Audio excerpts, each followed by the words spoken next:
Alamin. Bismillahi wassalatu wassalamu Allah Rasulillahi. Assalamualaikum warahmatullahi wabarakatuh. Pagbati po ng kapayapaan at pagpapala at awa po ng nag-iisang Panginoon Diyos sa inyong lahat. Pasensya na po kayo na late ako ng 15 minutes dahil nando po ako sa kabilang hearing. Pasensya na po at napakahalaga din po ng pinag-uusapan doon sa kabila at kailangan din po tayong makapakinig doon. At ngayon po, na nakahingi na ako ng dispensa, sana ay matanggap niyo po ang aking paumanhin. Magandang umaga po sa inyo lahat at kinagagalak ko pong makapiling kayo ngayong araw na to sa pagdinig ng komite na pang-ekonomiya, Committee on Economic Affairs, para sa subcommittee ng Jose Panganiban Special Ecozone and Freeport Act. Siyempre po, inihingi po natin sa ating COMSEC na ipakilala po ang ating mga panauhin. Maraming salamat, Ginoong Chair. Recording in progress. For the Department of Finance, we have Assistant Secretary Carlo Fermin Adriano, Executive Director Mark Aure, Director Josette Concisa Dita, together with Attorney Alan Leo Paran. Also from the Bureau of Customs, Guillermo Pedro A. Francia IV, Remy Montaliana, and Renmar Aller. For the Department of Budget and Management, Attorney Tricia Baraan. For the National Economic and Development Authority, we have online with us Ms. Edna Cynthia Berses, Regional Director of Region 5. For the Philippine Economic Zone Authority, we have Mr. Ludwig Daza, together with Attorney Mark Rubio. For the Department of Trade and Industry, Director Maria Rosario Dominguez, together with Attorney Lester Olimpo from the Bureau of Investments. For the Province of Camarines Norte, we have Provincial Administrator Don Eduardo Padilla. That's all, Your Honor. For the rest, we have invited the Department of Labor and Employment, the Mayor of the Municipality of Jose Panganiban, the Philippine Chamber of Commerce and Industry, as well as the Camarines Norte Chamber of Commerce and Industry, but they have only acknowledged our invitation, sir. I think because of the short notice, they were not able to attend. Thank you, sir. Maraming salamat po, Ma'am COMSEC. Alam niyo po, napakalapit po sa aming puso itong panukala na ito. Sapagkat ang bayan po ng Jose Panganiban at ang lalawigan po ng Camarines Norte, buhay po ng tatay namin ang inalay niya dyan. Sa amin pong matagal na paninilbihan dito sa lugar neto, kami po ay laging, kasi ang development ng Bicol region, pakanan, papunta ng Camarines Sur, papunta ng Legazpi, papunta ng Sursugon. Sa kaliwa ho kami. Dito kami sa kaliwa. Dito po sa kaliwa, medyo laging naiiwan. Kaya marami pong kaliwa doon sa amin. Ibig sabihin, mga rebelde. Kasi naiiwan po kami. Iwan po kami. Nung nakaraang administrasyon, nagplano sila ng train dyan. Magkakaroon na, bubuhayin daw nila yung train. Tuwan-tuwa po tayo. Pero nung nakita po natin yung plano ng train, iniwas na naman po sa Camarines Norte. Kumanan na naman po papunta doon. Kaya lang, hindi po natuloy yung proyekto na yun dahil nagpalit ng administrasyon. Ano po ba yung tinutumbok ko? Yung amin pong lugar, kasi lagi natin sinasabi, mahal na mahal natin. Tunay ang pagmamahal natin sa ating mga kababayan na nandoon sa papuntang West Philippine Sea. Nandun sila, ang ating mga kababayan, pinagtatanggol natin, pinaglalaban natin. Dito sa parte namin, dito sa lugar namin, sa Benham Rice, Philippine Rice, wala pa po tayong movement dun. Eh, ang sinasabi natin na yun daw ang may pinakamalaking potensyal para sa isang ah, pagyabong ng ating ekonomiya dahil ibang lugar naman yun, papaganon naman. Meron tayo dito sa West Philippine Sea na alam natin na talagang mayabong na yan, kaya nga pinag-aawayan yan. Dito sa lugar namin, kailangan may plano na tayo doon. Kailangan one step ahead tayo. Kasi yun po ang nakikita nating best practices ng ibang mga bansa, lalo na sa ASEAN. Ano. Lagi silang one step forward. So sana ito pong ating pagdinig ngayon, makumbinsi tayo nitong si ni Provincial Administrator, Province of Camarines Norte, kung bakit natin kailangan itulak itong ganitong panukala. Sapagkat ito ay dadaan nito sigurado sa butas ng karayom dahil sa totoo lang ay ayaw ng gobyerno ito. Sapagkat tax, pinag-uusapan natin, mawawalan dito ang gobyerno. Yung national government. Pero syempre, yung probinsya, kapag kaya naman ay yumabong, yan ay nagdulot. Sabi nga nung ano ba ang definition ng economic zone, di ba? Lahat na kasama na doon, tourism, lahat na mabubuhay, may potensyal yung lugar. Masasabi mo ba sa amin, Don Eduardo Padilla, pwede ko bang tanggalin muna yung Don? Naiilang ako, parang naalala ko yung lolo ko eh. Ayoko maalala yung lolo ko. Eduardo Padilla, masasabi mo ba sa amin na may potensyal ang lalawigan ng Camarines Norte? Senator, Mr. Chair, Senator Padilla, good morning po sa lahat po ng members ng committee. Magandang umaga po sa inyong lahat. Opo, malaki po ang potential ng Camarines Norte sapagkat we are a province that is facing the eastern seaboard. Nakakalungkot pong sabihin, tama yung sabi ni Senator kanina, na pag-iwanan na ng matagal na panahon sa Bicol Region ang Camarines Norte dahil lahat nga po ng development lagi na lang napupunta doon sa Kamsur, Sorsogon, those other provinces. Kanina po actually nag-uusap kami. Bakit nga ba ngayon lang? Siguro po ang pagkakaiba kasi ngayon ay dahil yung governor po mismo namin ang mismong nagpo-push para sa proyektong ito. Tuloy-tuloy na tinrabaho, nilakad sa Kongreso at sa Senado. Sa tulong po na din ng mga congressman natin at ng mga ating mga senator, especially Senator Robin Padilla. Ang isa po sa pinakamalaking problema talaga namin sa aming lalawigan ay yung kakulangan ng oportunidad para magtrabaho. Maraming gumagraduate, marami kaming programa. Marami ring programa ang national government na kung saan talagang tinutulungan natin yung ating mga estudyante na makatapos. Pero at the end of the day, anong problema natin? Wala ring oportunidad para magtrabaho. Tungkol po sa potensyal ng Camarines Norte, malaki because we are rich in natural resources. We are located strategically in the eastern seaboard. We are very near Taiwan. Ideal din po sa trade with China, with Korea, even Guam. Yun po, we have high potential. Ang kailangan lang po talaga is yung tulong ngayon ng committee na ito para maipasa po itong deklarasyon ng aming Freeport and Economic Zone. Maraming salamat, Eduardo Padilla. Okay, bago mapunta sa tanungan pa, gusto muna po nating hingan siyempre ng ating mga bisita galing sa gobyerno ng kanilang mga opening statement. Umpisahan na po natin kay Sir Asek Carlo Fermin Adriano ng Department of Finance. Sir, ano po ba sa palagay po ninyo? Good morning, sir.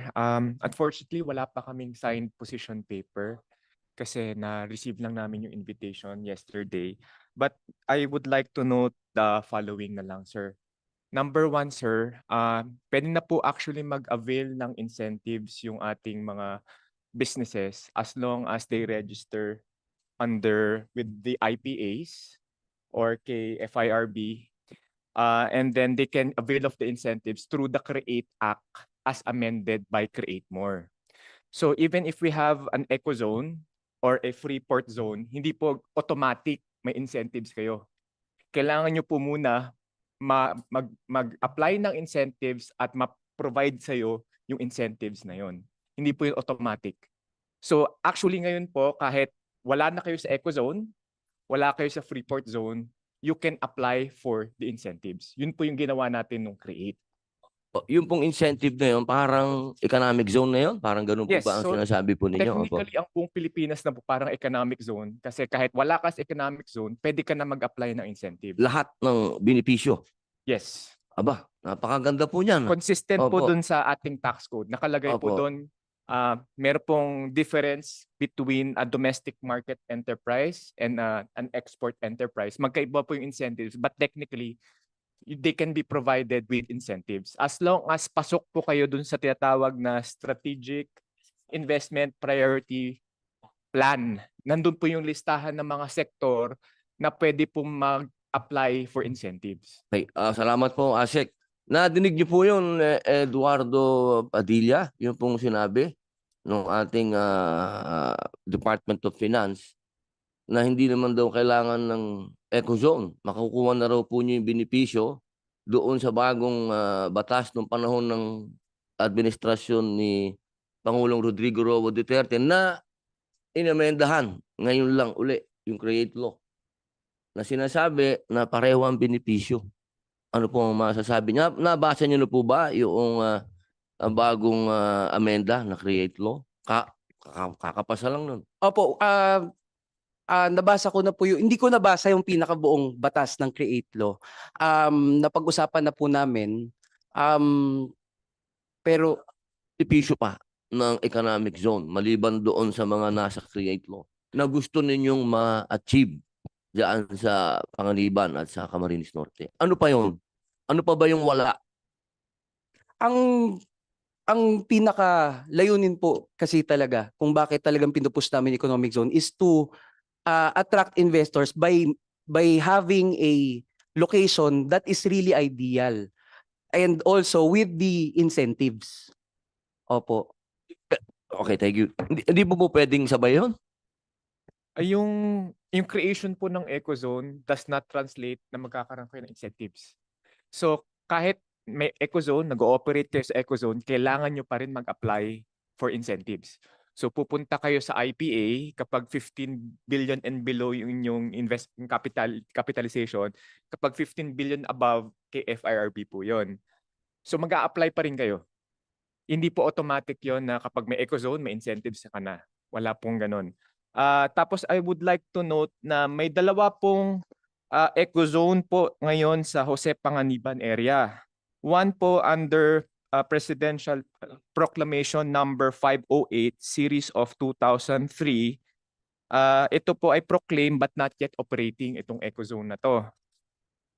Sa Municipality of Jose Panganiban, ang name of eco zone is Global Industrial/Maritime Complex. Okay. Meron pa pong isa? Meron pa pong isa under Presidential Proclamation number 1106 series of 2006. 2006. Okay. Name of eco zone is Jose Panganiban Special Economic Zone. Operator and developer is Magna Cron Realty Philippines Incorporated. And as of the moment, iisa lang po yung registered business enterprise doon sa eco zone na yon.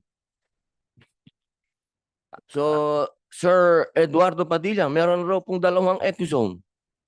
Positive po ba yun? Yes po, Senator.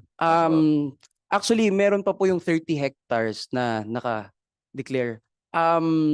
Pero po masyado po kasing maliit ito.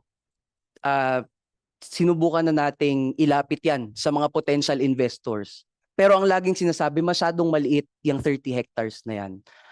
That's why we are asking na ma-extend po ito with additional 121.9. Ngayon, Yung tungkol po sa Magnacron Oleochemicals, mabigyan ko lang po kayo ng konting background tungkol sa project na ito. Tungkol sa company na ito. Ito po ay nagsimula noong time ni then Mayor Dong Padilla, our governor now. Kasi po, sa totoo lang, itong economic zone, matagal na po niya itong ipinupush. I believe parang 2014 pa. The reason is, he believes that this will be the economic driver. Actually, not just for Jose Panganiban, but for Camarines Norte. May bigay ko lang po yung naging epekto nun sa community namin. Nung pagpasok po ng Magnacron Oleochemicals sa amin pong bayan ng Jose Panganiban, nagkaroon po ng additional 600 direct na jobs, direct employment. And hindi lang po yun. Siyempre, kapag ang tao nagkakatrabaho, nagkakaroon ng industriya, nagkakaroon ng economic activity. So siyempre, ripple effect po yan. May iba ring industriya ang nabubuhay. At yung Magnacron po, since yan ang main raw material nila is coconuts, mas nagkaroon ng market, mas nabuhay yung market ng coconut. Doon po sa aming lalawigan. Ilan po. Salamat. Ay, salamat. Nakasalalay ba ang pagyabong ng, kasi sabi ng ating Department of Finance, nandun na daw lahat ng economic zone, 2 na nga yun, isa yung gumagana, meron kayong isang investor. Nakasalalay ba yung pagdami ng investor sa laki ng lugar? Doon ba nakasalalay yun? Yes po, Senator. Actually, papangalanan ko po yung isang talagang nagpaplano pong pumasok sa Camarines Norte. Dito po specifically sa Jose Panganiban. Yun po yung Francisco Motors na nagpaplanong magtayo ng yes po, yung factory ng electric jeepney natin para dito sa ating bansa. Kaso po hindi enough. Hindi enough yung 30 hectares para sa kanila. Kaya po ito yung inaantay nila, yung expansion na yan para sila ay pumasok. At ganun din naman po yung ibang nakakausap namin, ibang industriya. Nag-aantay sila na madeklara bilang isang special economic zone and free port zone ito pong sa Jose Panganiban. Salamat po. Okay. Babalikan na lang uli si Senyor Padilla. Pakinggan muna po natin ang meron pong gustong pagkatapos po si Executive Director Mark Ore. Gusto niyo pong magbigay ng statement? Yes, Your Honor. Thank you po. Your Honor, we would like to reiterate lang din po yung sinabi po ni Assistant Secretary Adriano regarding po dun sa creation ng new ecozone. Given po it will require budgetary support from the national government, specifically yung capitalization po amounting to at least 12 billion na pwede pong paghatian ng national government at local government. Given po yung tight fiscal space po natin, baka po medyo mahirapan yung national government to provide the necessary funding for the creation of the ecozone. Salamat po, sir. Ma'am Director Josette Concisa Dita. Ma'am. Yes, Mr. Chair, tama po. Magandang umaga po sa lahat. I would like also to echo po yung previously sinabi po kanina ni ASEC Carlo at saka ni Director Mark.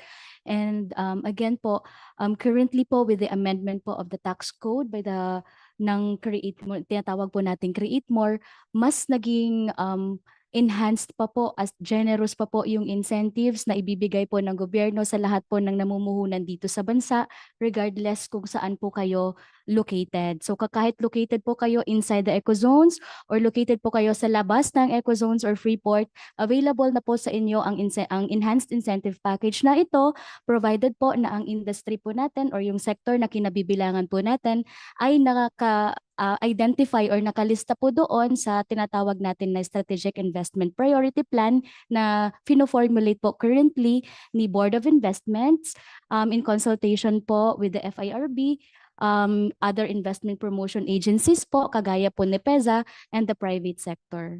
Yun lang po. Maraming salamat. Maraming salamat po, Ma'am Director. Sir Carlo, may gusto po kayong sabihin? Mr. Chair, I would like to note, sir, yung nabanggit po ni Sir Don, yung Francisco Motor has a pending application for incentives with PESA. Kailan po sila ang Francisco Motors?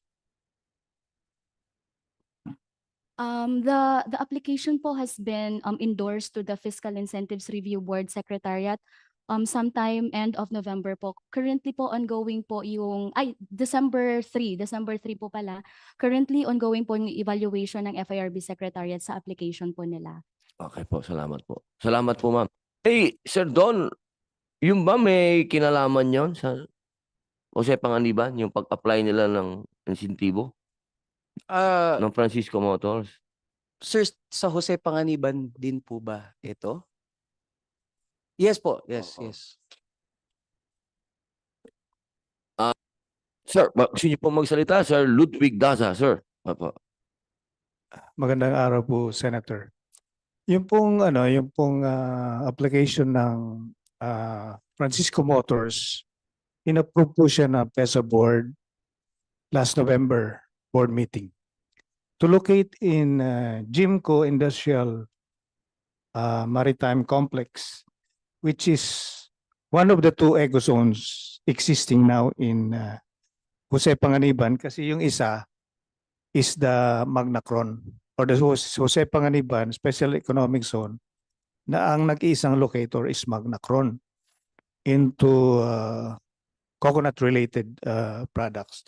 Ngayon, ito pong Jimco is already proclaimed as an eco zone under the PESA framework on December 2003 under Presidential Proclamation number 508. So ibig sabihin, this eco zone is already existing and ready to host an economic zone. I mean, a locator company like Francisco Motors.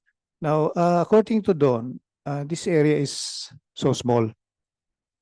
Baka ang kailangan ng Francisco Motors is more than 30 hectares, but initially, they will be locating in the existing eco zone, which is 30 hectares. So pag nag-expand sila, they can use another eco zone. Kasi usually that happens, Senator. In 1980s, Mactan Economic Zone was established under President Marcos. Yung Mactan Economic Zone sa Lapu-Lapu City, ano yan nun eh. Probably without that Mactan Economic Zone, Lapu-Lapu City will not be the city that it is now. And also in Cavite Economic Zone, by establishing Cavite Economic Zone in 1980s, the many economic zones spread around that area, initially by establishing our first eco zone in Cavite. Dumami na po ang economic zone dyan. Pero ang economic zone under PESA, yung establishment of eco zone kasi it's demand driven eh. Before 1980s, used to be all economic zones were initiated by the government. Kaya yung Mactan, Cavite, Baguio, they were all funded by the government. Pero noong 1995, a PESA law amended the EPSA law. And that PESA law already encouraged private sector participation. So we now have 427 economic zone, all private initiated at no cost to the government. Kaya lang problema, it's demand driven. They establish eco zone in an area where it is close to major seaports and airports. Kaya nagkukumpulan sila sa. Pero we are unable to bring economic development in rural areas as happened before the 80s. And I think that's the plan of this, to bring rural development in area na depressed areas siya using government funds. Yung mga private sector natin, they want short return of investment. Yung main goal nila is profit. Yung development is secondary. Ang government, the profit is secondary. Yung main goal natin is to bring development in those depressed area. Kaya siguro that's the initiative of Governor Padilla. So kami po, we encourage, we support this initiative of the local government. At the same time, there is an existing framework where you can do it fast under the PRESA framework. A proof of that is that we're able to establish two ecozone in Camarines Norte. Maraming salamat Yes, po, sir. Para sa inyo pong paglalahad, parang kayo po ay 100% nakasuporta kay Governor Padilla. There is already a letter of support signed by our Director General to you, supporting the initiative. And we support this not because I'm also a Bicolano, but because we have to bring ecozone in those depressed area, use government funds to bring development in those areas. Kasi ngayon kasi demand driven nagkukumpulan sila dun sa marami ng ecozone. Pero yung Bicol na pag-iiwanan kasi we have ecozones there. Most of them are BPO industries, and we were able to encourage the BPO sector to locate in those area, Naga City and Legazpi City. And we have only one manufacturing registered under PESA, which is Jose Paganiban Ecozone with Magna Cron. The idea is to bring more manufacturing companies. Ito sa Magna Cron, sa ano kasi isa lang po eh. And we know that in manufacturing, maraming trickle down effect kaysa BPO services. Thank you, Senator. Maraming salamat po, Sir Ludwig Daza. Balikan ko kayo mamaya. Dito muna ako kay Sir Guillermo Pedro Francia IV. Sir, na Bureau of Customs, sir. Inyo pong posisyon. Magandang umaga po sa kanila. Kararating lang po namin kaninang umaga galing ng Bicol. Medyo opo. Kaya kami po sa kawanian ng Aduana ay sumusunod lang sa mas higit at mabuti at dalubhasang karunungan ng aming pamunuan sa kagawaran ng pananalapi. So, ibig ko po sabihin kung ano po ang sasabihin ng aming pinuno doon, yun po ang aming susundin at kami po ay nagpapalakad lang ng kawanian ng Aduana. Sa isang banda po, naniniwala po kaming tumpak at makakabuti ang posisyon ng ating Assistant Secretary sa nabanggit niya mga rason kung bakit ganun ang posisyon namin. Maraming salamat po. Maraming salamat po, Sir Francia IV po. Sir, ang ganda po ng inyong pananagalog. Ako po talagang saludo, sir. Opo. Nagmana lang po sa inyo. Mabuhay po. Salamat po. Sir Renmar Aller, pareho po ba kayo ng posisyon ng ating... okay po. Wala na po kayong gustong... Baka gusto niyo pong bumati sa inyong mga kasama sa trabaho. Okay na po. Salamat po. Si Sir Remy Montalana, sir. Ano ang position po ng aming pamunuan? Siya na rin po ang namin. Maraming salamat po, Sir Montalana. Lipat naman po tayo dito sa aking best friend. Kasi ano na ito, araw-araw na kami nagkikita ni ma'am. May opisina ka na ba nito? Dapat senator na rin nakalagay. Si ma'am, Atty. Trisha Baraan. Ma'am, magandang umaga po. Good morning po, Senator Padilla, and to everyone. Of course po, yung stand po ng DOF, meron po kaming joint position letter po regarding eco zones, but we understand po yung point din po ni Sir na to bring yung development sa mga rural areas. So, baka we suggest po that we further study this to ensure po na wala pong doble-doble pong benefits, like pwede na rin pong magkaroon kasi ng incentives to create more. And of course, yung mabalanse po natin yung priorities ng government since malaki pong capitalization yung kailangan po dito. So, yun po. Thank you po, Mr. Senator. Maraming salamat, Ma'am Baraan. Ma'am Director Rosario Dominguez ng Domestic Investment Service, DTI. Ma'am? Magandang umaga Magandang po. umaga, sir. Oh. Magandang umaga sa aking mga colleagues from government. So, specifically po sa Board of Investments ako, I understand that you requested Yusek Perry for for a representative for the board from the Board of Investment. So, as my colleagues from PESA, Sir Ludwig and Sir Mark of PESA, we would like to reiterate our support to Camarines Norte, the efforts po of Camarines Norte. Sa BOI po kasi, we are the ones formulating the strategic investment priority area, priority plan, which is a listing of economic activities that are eligible for incentives. So ako po sa domestic investment promotion, ang job ko, the task is to be able to promote our locations to investors to become investment ready.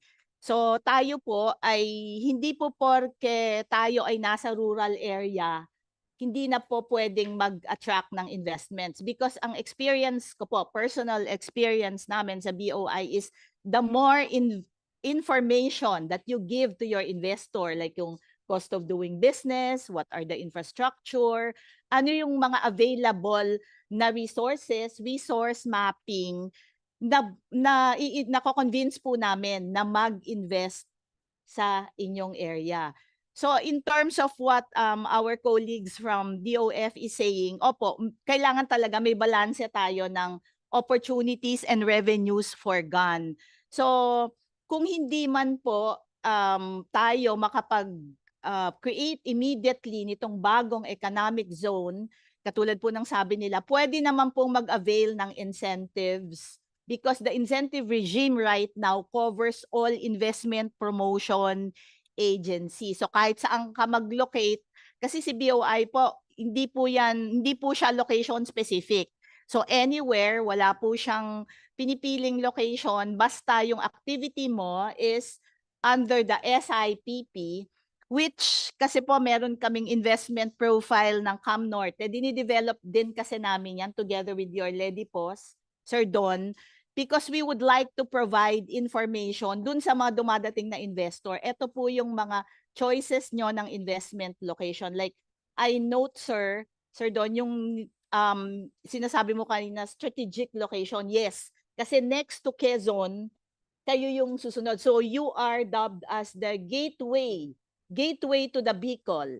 So yung spillover, kasi we can leverage on the spillover of Calabarzon to Cam Norte. So parang, kasi I know it would take time for another economic zone, di ba, na ma-implement. So in the meantime, while sinusuportahan namin ito, we know that syempre may proseso po yan na ma-approve. Pwede na nating i-promote si Cam Norte to investors.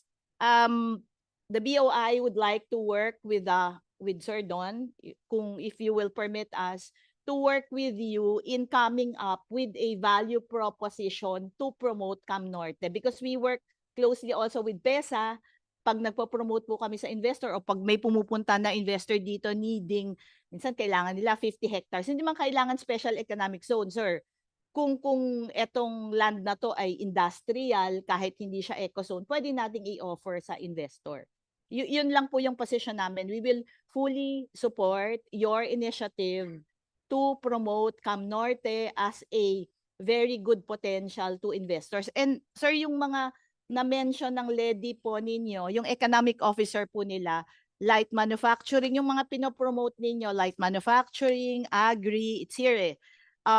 Infrastructure development, tourism and hospitality services, BPO are all under the SIPP. So they are entitled. Pag nag-entice po tayo, they are entitled to government incentives, and you as a local government can also enact your own local incentives. So as additional perk para dun sa investors na pupunta. Yun lang po, Senator. Maraming salamat po, ma'am. Napakaganda po ng inyong paliwanag. ano po yun? Palagay ko, langit yun sa tenga mo, Sir Don, sapagkat sila'y nakasuporta, 100%. O, wala pa man yung economic zone, pero tutulungan nyo na po sila na i-promote para sa investors. Yes, Mr. Chair. Maraming salamat po. Si Sir Ferdinand, kapangalan ko ito. Sir Pawig ba? Pawig po? Yes, sir. Magandang Meron po kayong gustong sabihin, sir? Ako po yung representative po ng Bureau of Customs sa main office po. At hindi po, ang Bureau of Customs naman po, hindi po naman po tumututol dun sa gusto nyo po mangyari sa ating Camarines Norte. At yung sinabi po ni Collector Francia, kasi sila po yung nasa field, sila po yung mas nakakaalam kung ano po yung totoong nangyayari po sa Camarines Norte. At pinapasabi rin po sana na matulungan din kami. For example, kasi kulang din po kami sa mga personero o personnel para at least i-assist po just in case magkaroon na po ng economic zone. Kasi wala pa ata kaming office po doon. And sana mabigyan din kami ng additional budget for the personnel at sa pagkakaroon ng aming opisina doon sa economic zone po. Maraming salamat po. Salamat, sir. Napaka-importante nun. Personnel. Mahirap yung maraming pana. Wala namang Indian. Importante yun. Sir Don, mahabang pagkukumbinsi ang kailangan mong gawin. Sapagkat ang sabi dito, ito po ang ang pagkakapaliwanag ng Special Economic Zone. Iisa-isahin natin, Sir Don. Una, ang sabi dito ay hereinafter referred to as economic zones are selected areas with highly developed or which have the potential to be developed into agro-industrial, industrial tourist, recreational, commercial, banking, investment, and financial centers. Kamusta ba ang ating agro-industrial sa Camarines Norte?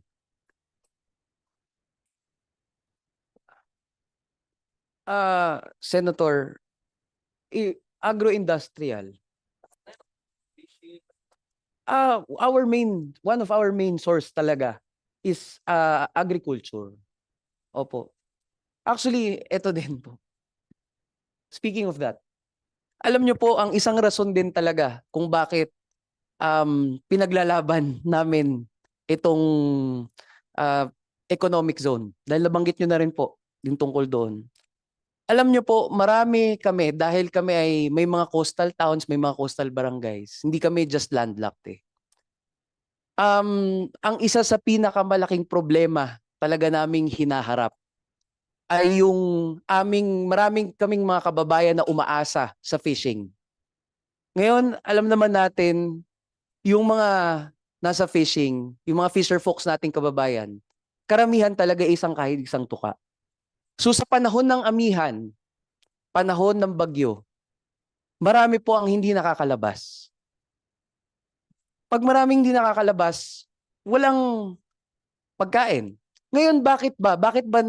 Yun ang napipiling trabaho nitong ating mga kababayan na ito. Yun po kasi lang ang meron na opportunity. That is why we want to open opportunities. We want to make opportunities for our constituents. Yun po yun. Alam nyo po, ganun ang nagiging routine. Ganun ang nagiging cycle ng buhay. Kung ang tatay mo, fisher folk, most likely, dahil wala namang oportunidad masyado, mag-aral, yun din yung nagiging routine ng buhay. And it's the same problems all over. Actually po, yun talaga, one of the biggest reasons.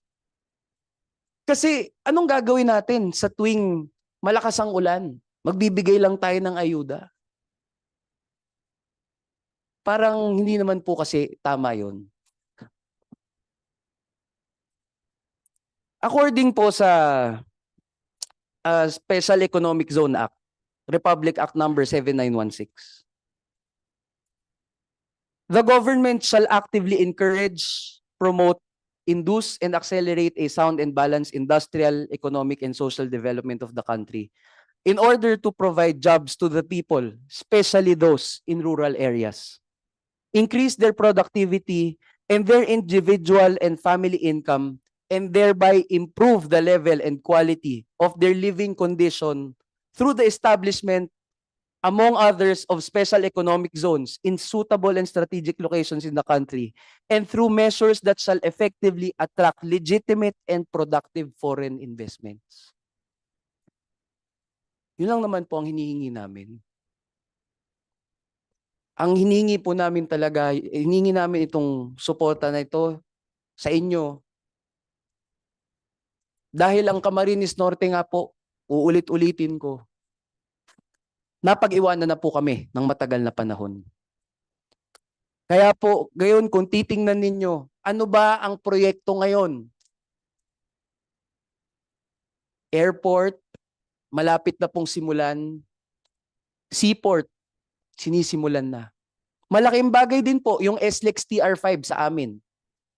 Na ang nearest exit sa amin ay Tagkawayan at meron naman pong ginagawa ngayon na Tagkawayan to Dumagmang Labo Road, which will cut down the travel time. Accessibility. Siguro po isa sa rason kung bakit kami napag-iwanan na accessibility. Ngayon po na nangyayari na po itong mga to. Isa pong hakbang itong economic zone sa amin na napakahalaga upang makapagbukas ng opportunities nga po sa aming mga kababayan. Yun po yung hinihingi naming suporta sa inyo. Salamat po. Ay, maraming salamat, Sir Don. Pakinggan naman po natin ang NEDA Regional Director, Ma'am Edna Cynthia S. Perses. Magandang umaga, Senator, Mr. Chair. Magandang umaga po, ma'am. Maraming salamat po sa pag-imbita sa amin dito sa inyong hearing. Tungkol po dito sa Senate Bill number 2246, pinaalam po namin na ginagawa pa po namin yung inputs namin as to the comments of NEDA na katatanggap pa lang namin kasi po nung sa Senate Bill kahapon. Ang ano po, habang wala pa po kaming inputs doon, gusto ko din pong ipaalam sa inyo na ang Regional Physical Framework Plan ng Bicol at ang Regional Development Plan ng Bicol po ay recognize niya ang strategic location of Jose Panganiban, Camarines Norte. Yung location po ng Jose Panganiban, nasabi niyo na rin po ito sa opening statement ninyo kanina, provides economic comparative advantage. Its location in the northern part of the Bicol region provides the vital link to Luzon, either by land or sea.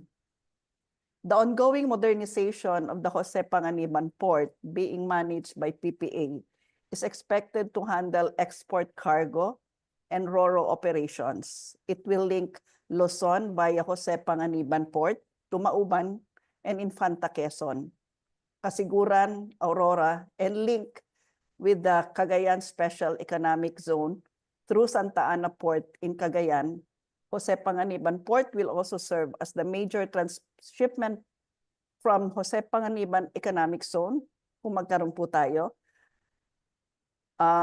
Ito ay isang natural cove. Siguro po alam natin to, no? Na natural cove ang Jose Panganiban. Ideal for ports and harbor development and potentially can be developed for shipbuilding. By land naman po, it will complement the Eastern Pacific Seaboard Road Project that will connect the coastal towns in Calabarzon and Bicol as proposed in the Luzon Spatial Development Framework and the Regional Physical Framework Plan. The proposed TR5 exit to Labo Camarines Norte and proposed spur line to Daet Camarines Norte will provide additional land-based infrastructure support to Jose Panganiban. In addition po, the Jose Panganiban Port can be developed as a self-sustaining hub of the vast resources available in Camarines Norte, which includes, tulad po ng naitanong nyo kanina, coconut, pineapple, iron, ore, silica, and gold. The adjoining provinces in Camarines Sur and those in the Calabarzon area may also supply for the needed raw materials. Pangatlo po, the historical significance of Paranaque Air Base located in Jose Panganiban will provide a an importance in tourism destination. Supported by the US in the early 50s to 80s, it served as the modern aircraft control and warning system of the Philippine Air Force. It is where the first ground radar was activated. Yung pong proposed Larap Airport in Jose Panganiban will complement the growth in Jose Panganiban, Camarines Norte. We would also like to inform this committee that based on the regional plans of Bicol, we have the strategy to expand and develop economic zones, especially this is mentioned in the chapter on revitalizing industry of the RDP and the Regional Physical Framework Plan Production Land Use Chapter. Yun lang po, Mr. Chair, ang pwede ko maibahagi dito po sa committee tungkol sa Jose Panganiban. Salamat po. Maraming salamat po, Ma'am Edna Cynthia Berses. Napakaganda po ng inyong minungkahi. Mabuhay po kayo. Mamaya po, kung meron pong tanong pa sa inyo, salamat po. Sir Don, nabanggit yung mga pwedeng gawin sa Camarines Norte. Ang sabi ng Department of Finance, hindi mo na daw kailangan ng economic zone dahil meron ng create law. Na-amendahan pa yan. Sa palagay mo ba, kailangan mo pa rin talaga ng economic zone na sinasabi nila hindi mo na kailangan? Senator, hindi ko pa po nare-review yung create law. So hindi ko masasagot yan na agad-agad na okay na po, pwede, okay na, hindi na ako ano. Pero po, siyempre, why we came here at bakit nga matagal na naming pinaglalaban na ito ay dahil talagang gustong-gusto namin. Yun po. So my answer still stands na ganun pa rin po. We still need the economic zone. Okay, salamat. Salamat po, Sir Don. Talagang pasensya na kayo. Padilla, makulit. Ito po, si Sir Ludwig Daza. Sir, may tanong lang po ako sa inyo, sir. Sa palagay po ba nyo, kailangan pa ng economic zone? Sa inyo lang pong palagay, sa Camarines Norte. Well, kasi po I represent economic zones. So of course, gusto ko yung economic zones. The difference under the CREATE law is that kahit walang eco zone, you get these incentives under the CREATE law. Pero yung economic zones kasi, it is accorded a separate customs territory. Ibig sabihin, sa paningin ng mga foreign investor, it's a separate country from the host country, which is the Philippines. In a developing country, maraming challenges po tayo. Ease of doing business. Kahit anong ganda ng incentives mo, pag wala kang ease of doing business, walang kwenta yung incentives. Foreign investor will not come to that place. So sinasabi ko kay Don, by just creating an economic zone, hindi tayo mag-expect na darating kaagad sila. Magdo-due diligence yan eh. Ano ba yung area na yan? Does the local government support locator companies dyan? Meron bang connectivity dyan na maganda, world class? As it is now, every time I go to Bicol, yung Quirino Highway, hindi matapos-tapos po. Hindi world class yung kanilang road. So tinitingnan yan ng mga foreign investor. So ito yung kailangan ayusin natin, not because you've created an eco zone, pupunta na sila. And we're competing with foreign country. Mayroon din silang ecozone eh. So kailangan ang ecozone mong gagawin already following the eco-industrial park, sustainable, etc. etc. Ang gusto ng mga company, yung gagamitin nila is renewable na eh, because it's demanded by their customers in Europe. So ito yung aayusin natin. You have to provide utilities na sustainable, circularity, etc. principle. So yun ang kailangan natin gawin. Maganda na yung ecozone na dapat gawin dyan kasi we're competing with other countries in attracting foreign investors. Salamat po. O Sir Don, nadinig mo ba yun? Importante daw yung development ninyo. Meron na ba tayong development sa bukod do sa pinagagawang airport, pinagagawang seaport, yung daan daw papunta doon? O kasi ako, ilang beses na ako pumunta, masakit sa likod talaga, tol. Actually, Senator, yung binabanggit po yata ni Sir Ludwig, parang sa probinsya na yata ng Quezon yun. Yung problema na yun is talagang sa probinsya na po ng Quezon, which is mararamdaman mo naman po, totoo naman talaga, mararamdaman mo every biyahe na medyo maraming lubak May ginagawa bang bagong kalsada to? sa Quezon po. Papunta sa Bicol. Yun Meron ba? TR5, Senator. Okay, ano yung, kamusta yung sitwasyon niyang, SLEX TR5 po, ongoing po ang kailan ang construction. tapos niyan? That I am not yet sure. Pero yun po yung Senator yung binanggit ko kanina, that will cut down the travel time from Manila to Camarines Norte. Oo, kasi napaka-importante daw nun.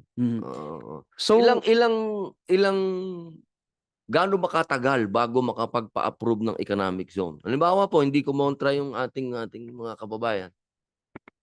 Yung pinakamabilis po. Halimbawa po, wala kaming kontra. Kasama din ako sa kontra. Sir, ito po kasi initiative na to, this will require government funding. So it goes through the Congress. Sa amin po kasi like for 2 weeks, 1 week? Sa framework po kasi namin, it only takes 6 months kung kumpleto 6 yung months, documentary requirements. Pero kung may budget na po, kung may in this budget case na. po, makakasagot po niyan probably the other agencies. Opo. Kasi this goes. Okay po. Sir, halimbawa, may budget. Gaano kabilis? Halimbawa lang po, halimbawa lang po. Hindi po kayo sumasang-ayon. Ano lang po natin? Educate us lang po. Sir, so dapat may GAA, nasa GAA, covered by the GAA. So assuming napasa na, tapos so basically minimum 12 billion, so dapat maisama siya sa GAA. Kung wala siya sa GAA, hindi siya mapupuntahan. DBM po ang makakasagot nun. Kasi taga-kolekta lang po kami eh. DBM, ano lang po. Dreaming lang tayo. Andyan, na pondohan. Halimbawa, hindi natanggal sa GAA. Okay. Good morning again, Senator. Actually po, ang concerns po natin dito, yung whole of area na development po, di ba? More than yung ecozone po, hindi ba siya babahain? May sufficient po ba siyang kuryente? Halimbawa lang, ma'am. Halimbawa lang, wala na lahat yung problema na yan. Halimbawa, naayos natin lahat. May pondo na, naharap natin, may papel lahat. Gaano katagal magtayo ng economic zone? Ayan. I think, sir, pag ganyan naman po, comprehensively released naman na po kami. So, we will defer po to the implementing agencies. Thank you, ma'am. Thank you, ma'am. Attorney. Sir, kayo. Senator, sa experience niyo po, sa tagal niyo pong nagtatayo ng economic zone. Halimbawa, Senator, na-approve na ng Congress, ibig sabihin na proclaim na siya. Maybe it will take 5 years to be operational. Kasi maglalagay ka niyang pipeline dyan, no? Utilities, kuryente, horizontal development ng area. Gagawa ka ng administration building.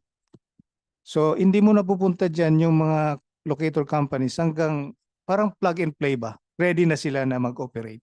So probably you will be establishing warehouse facilities.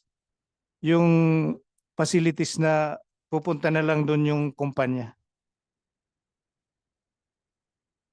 Po, kaya na ba yun, Sir Ton? Di ka ba nalulula sa mga sinasabi nila?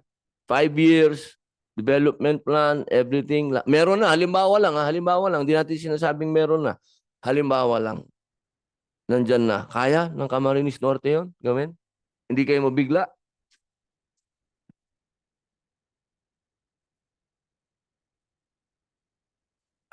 Yung about po sa mga infrastructure po ba yung opo, yung sa power, opo, power, water.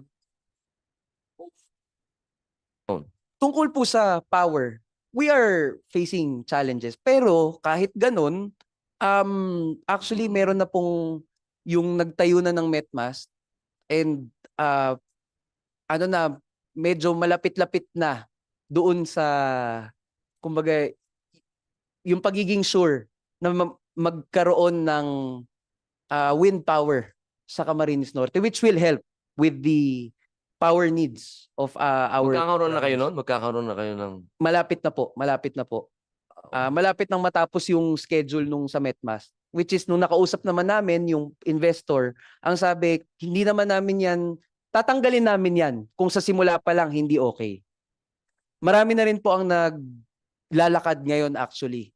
Iba't ibang klaseng renewable energy, solar, wind. Kasi nga po, the difference... So, papunta na kayo doon? Yes, sir. Papunta, Yes, na sir, Senator. papunta na ang Camarines Norte doon sa mga tinatawag na renewable energy, development, infrastructure. Nasaan na ba kayo ngayon? Magmula, kailan ba na nakaupo si Gob? 2022. Mula 2022, nasaan na kayo ngayon sa Camarines Norte sa development? Yun po. Opo. Bali, kung... Marami pong bagong bridges, maraming bagong kalsada.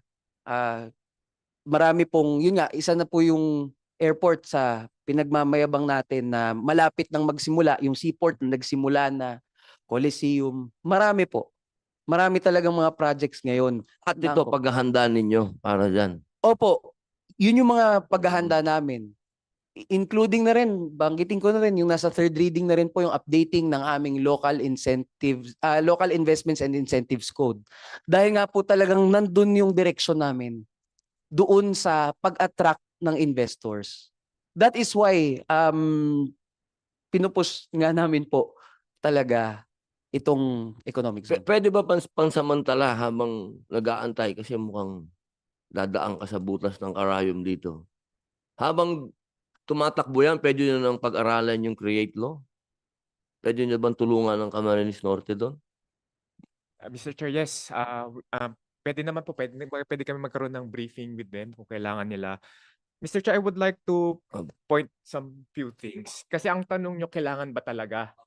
Under RA 7916, ito nga po yung Special Economic Zone Act of 1995, ang isang prerequisite po doon para magkaroon ng ecozone, as will be recommended by PESA to the President, is magkaroon ng master plan and feasibility study. Meaning, yung feasibility study, you have to compare yung cost at benefits. And isang cost nga to, if ever dito, is the 12 billion capital minimum. So, kailangan nilang mapakita na yung benefits are so much greater than the cost.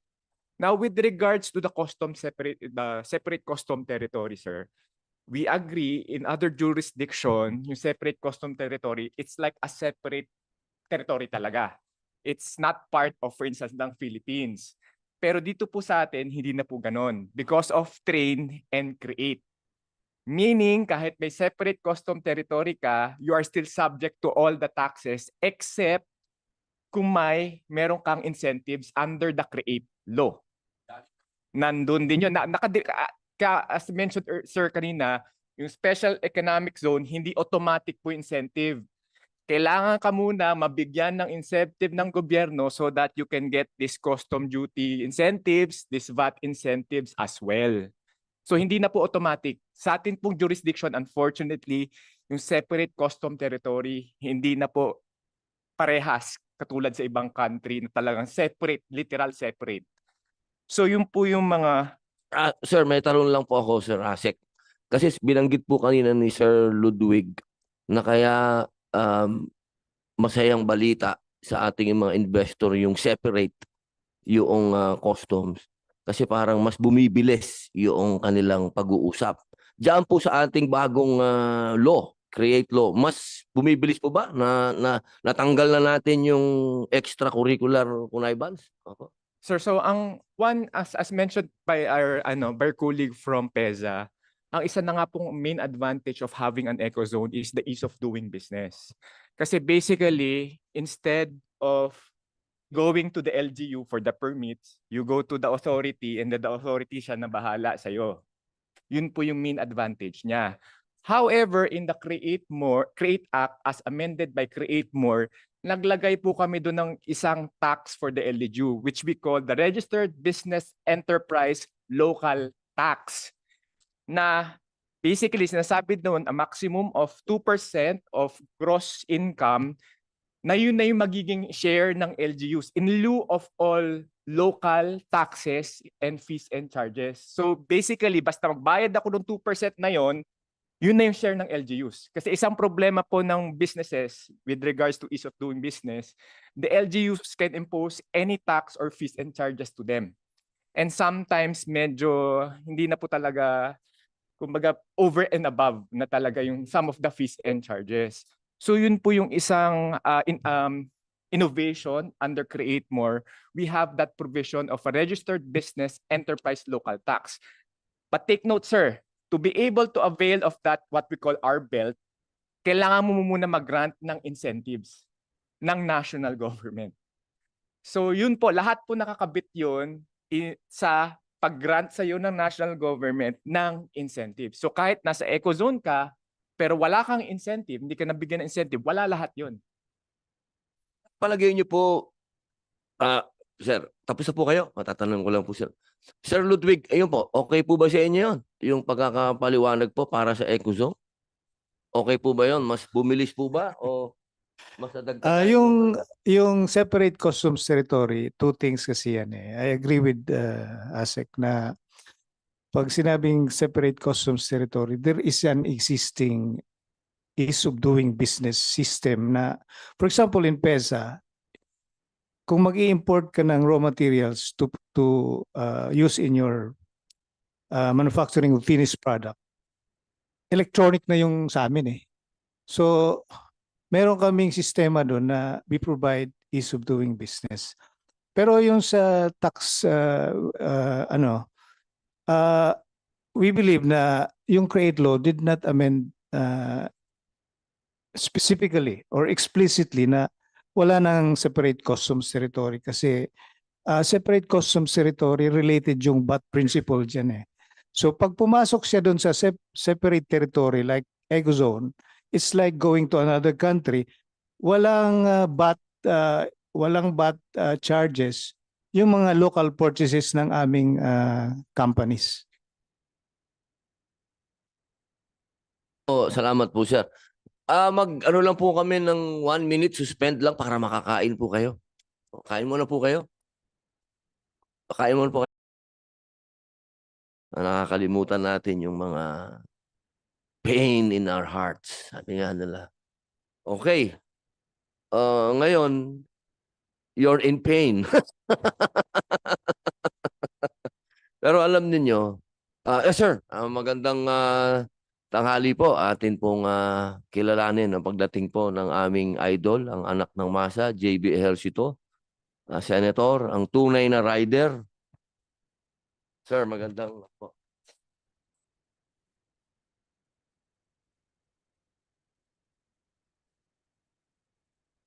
Magandang umaga rin. Good morning, Chairman, sa ating kasamang Senator Robin Hood Padilla. Dito naman ako, syempre, para din makisama, syempre, kung ito'y makakatulong para sa ekonomiya, no? Lagi naman tayong sumusuporta. In fact, kaya nga natin tinutulak yung mga economic generators, infrastructure at lahat. So, kung makakatulong ito para po sa inyong lugar, no, ay syempre po ay tayo po isusuporta, no. In fact, pinagtulungan nga natin para ma-improve po yung inyong airport, no, para po in line with the aim of establishing an economic zone, no. Naglagay ho tayo ng pondo as the chair of the as vice chair of Committee on Finance. Naglagay ho tayo ng pondo for the improvement of the airport in Daet, no, sa Camarines Norte. So kailangan lahat to, no, yung transpo, lahat para in line with our aim of having a special economic zone in the area. Thank you, Mr. Chair. Maraming salamat po, Senator JV. Alam nyo, napakalaki po ng pagmamahal ni Senator JV sa ating lugar, sa Bicol Region, lalong-lalo na po. Dahil siyempre, rider po yan eh. Nakikita niya. Yan po ang kaibahan ng rider na senador. Nakikita niya by land yung sitwasyon ng ating mga kababayan. Ngayon po, Senator JV, na patapos na po kami at ito po ay sususpend muna po natin sapagkat sa bawat hirit po ni Senator, Senator na tingin ko dito sa pamangkin ko.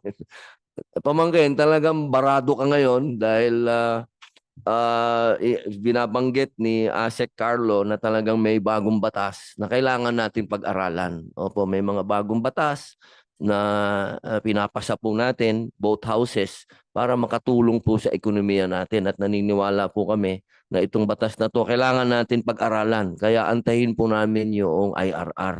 Opo, at pagka nabasa na po namin yung IRR, na pag-aralan na po natin, na educate niyo po kami uli, kailangan tayong i-educate nila patungkol doon.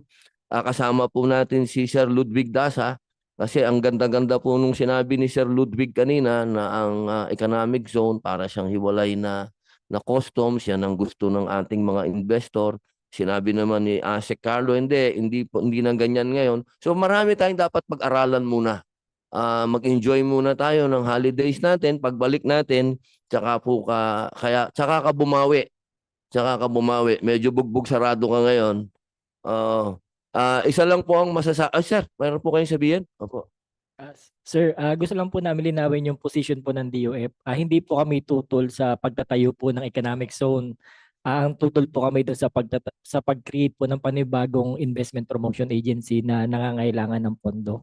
So, ang sinasabi po namin, under the PEZA law, meron na po tayong mechanism para magtayo ng economic zone. And yun na lang po yung kailangan siguro nating i-explore sa ngayon na mas mabilis, hindi na kailangan dumaan po ng Kongreso. Presidential proclamation po lang ng Presidente, makakagawa na po tayo ng economic zone. O yun, matagal na namin na pag-usapan ng liutol yun. Si Presidente, okay.